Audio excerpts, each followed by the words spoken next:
The Adventures of Tom Sawyer by Mark Twain.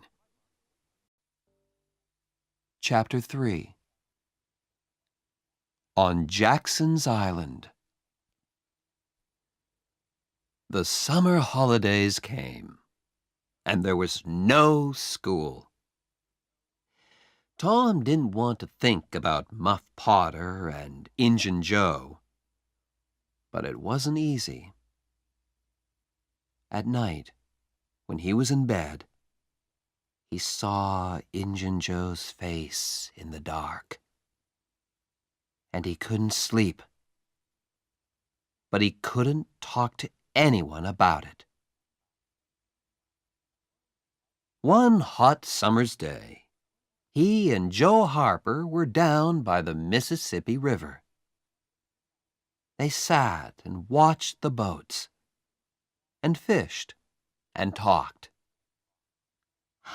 "Let's get away from here," said Tom suddenly. "Let's go and do something exciting somewhere." "Okay," said Joe. "But what?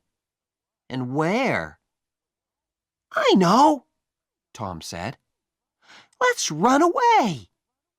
Let's go and live on Jackson's Island. We can sleep out under the trees." Jackson's Island was in the Mississippi, 3 miles south of St. Petersburg. Nobody lived there. "Let's ask Huck Finn, too," said Tom. "But don't tell your mother or father or anyone. Go home and get some things to eat, and meet me here at midnight." So that night, 3 boys in a small boat went down the river to Jackson's Island. They had some bread and some meat, and Huck had his pipe, too. When they got there, they carried everything onto the island and made a fire under a big old tree. Then they cooked some of the meat over the fire. And oh, that meat was good. The best dinner in the world. Soon, they stopped talking. Their eyes closed, and they slept. The next morning, Tom woke up with the sun on his head and a smile on his face. Then Huck and Joe woke up, and the 3 boys ran down to the river to swim. After that, they fished, and soon they had about 6 big fish for their breakfast. They cooked the fish on their fire and ate them all. They were very hungry. "That," said Joe happily, "was a wonderful breakfast." After breakfast, they walked through the island, swam some more, talked, fished, and swam again. They came back to their fire in the afternoon. Suddenly, Tom looked up and said, "Listen, can you hear boats?" They listened, and then ran across the island to look down the river. There were 20 or more boats on the water. Every boat in St. Petersburg was out.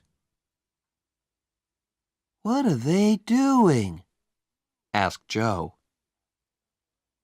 "They're looking for a dead body, I think," said Huck. "They did that last summer, when Bill Turner fell in the river and drowned." Who's dead, do you think? Asked Joe. The boys watched the boats. Suddenly, Tom cried, I know who's dead! It's us!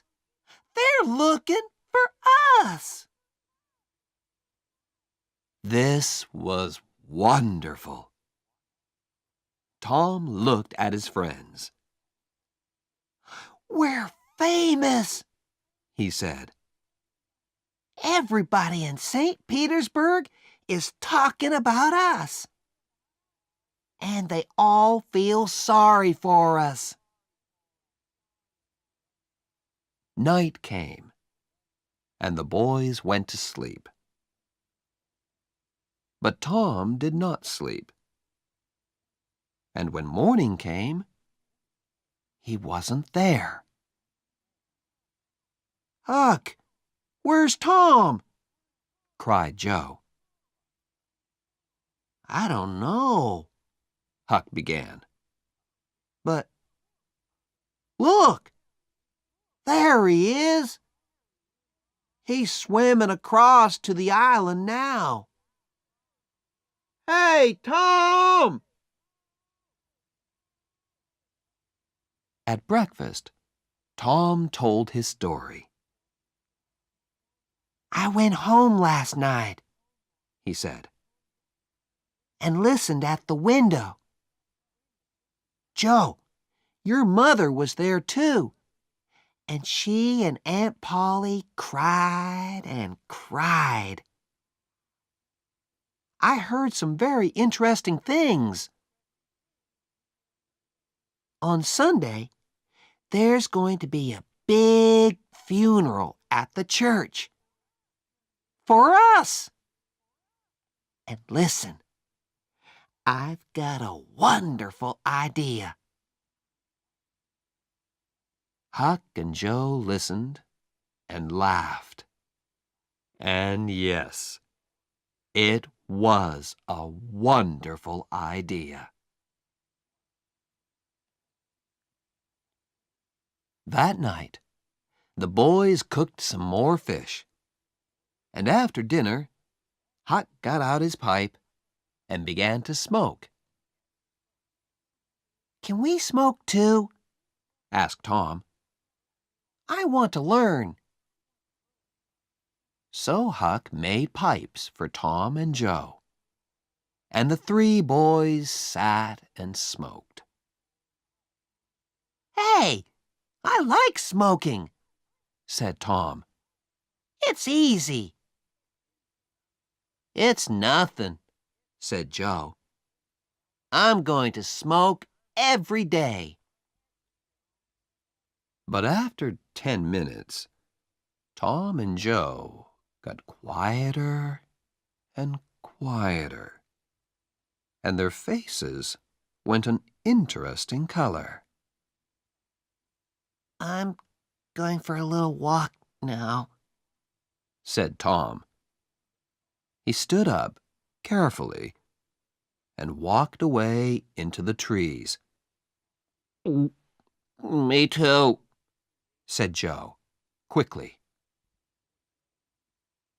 The two boys came back an hour later. But they didn't smoke their pipes again. On Sunday morning, there were no happy faces in St. Petersburg. Aunt Polly and Joe's mother and father were in the church, and all the boys' friends. The minister said some very nice things about the three boys. And the boys' families cried and cried. Everybody cried. And little Becky Thatcher did not stop crying for 1 second. There was a small noise at the back of the church. But at first, nobody heard it. Then the minister looked up and suddenly stopped speaking. Everybody turned to look. Their mouths opened and stayed open. And into the church came the 3 dead boys. Tom first, Joe next, and then Huck. For a second, nobody moved or spoke. And then the noise began. Aunt Polly and Joe's mother ran to the boys and took them in their arms. Aunt Polly cried and laughed and cried again. "Oh, Tom," she said, "you're a bad boy, but I love you." Suddenly, the minister called out, "Oh, happy days! Sing, good people of St. Petersburg! Sing and be happy!" And everybody sang and smiled and laughed for a long time. It was St. Petersburg's happiest funeral. The weeks went by, and the judge came to St. Petersburg. On the day before Muff Potter's trial, Huck and Tom met in the street near Tom's house. Huck was unhappy. "Tom, you didn't tell anyone about, you know." "No, I didn't. But Huck, what about Muff? People are saying he's the killer, and he's going to die." "But we can't tell anyone about Injun Joe," said Huck. "I don't want to die too. Do you?" No, Tom didn't want to die. But he couldn't forget Muff Potter's face in the jail. Old, tired, and unhappy. And Injun Joe was a free man. It wasn't right. That night, Tom came home late and very excited. He could not sleep for 2 or 3 hours. The next morning, all the village was at Muff Potter's trial. Injun Joe was there, too. Muff waited, a tired old man with a dirty face.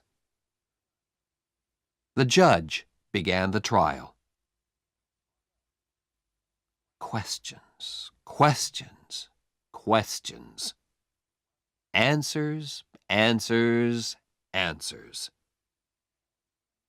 And the answers were all bad for Muff Potter.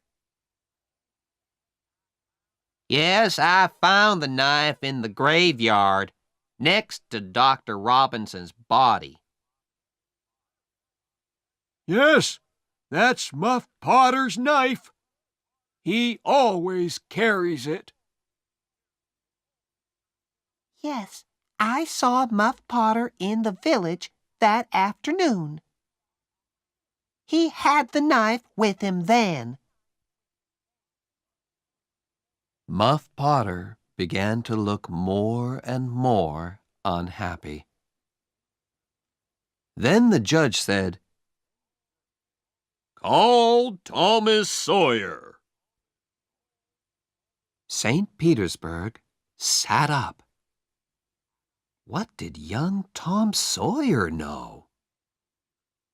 Everybody looked at him and waited. "Thomas Sawyer, Where were you on the 17th of June at the hour of midnight? In the graveyard. Why? I went there to see ghosts. With a dead cat. St. Petersburg laughed, and the judge looked angry. And where were you in the graveyard, Thomas? Behind the trees near Hoss Williams' grave. Injun Joe's face suddenly went white. Now, my boy, said the judge, tell us your story. And so Tom told his story. And St. Petersburg sat and listened to him with open mouths. And then Muff Potter fell. And Injun Joe jumped with the knife and crash! Injun Joe jumped through the window and was out and away in a second. St. Petersburg loved Tom for a week. But Tom was not happy. Injun Joe was not in jail, and he was a dangerous man. Tom slept badly for weeks. The slow summer days went by. Injun Joe did not come back to St. Petersburg, and Tom began to forget.